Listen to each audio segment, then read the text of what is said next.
दानोडीत आर्थिक व्यवहारातून तरुणाचा खून, दोघे ताब्यात. आर्थिक व्यवहाराच्या वादातून 40 वर्षीय तरुणाचा निर्घुण खून केल्याची धक्कादायक घटना दानोडी येथे उघडकीस आली आहे. या प्रकरणी जयसिंगपूर पोलिसात गुन्हा दाखल करण्यात आला असून 2 संशयितांना ताब्यात घेण्यात आला आहे.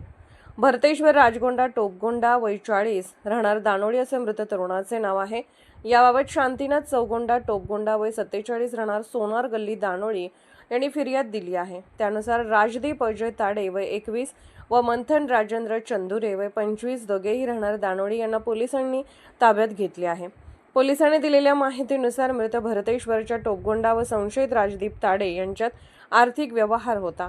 सोमवार दिनांक 13 रात्री 9:30च्या सुमारास संशयितांनी भरतेश्वरच्या मोबाईलवरून साक्षीदार महावीर टोपगोंडा यांना फोन करून 25 लाख रुपयांच्या देणीबाबत बोलावले. मात्र फिर्यादी व साक्षीदारांनी व्यवहार समोरासमोर मिटवण्याची सूचना केल्यावर संशयितांनी मोबाईल बंद केला.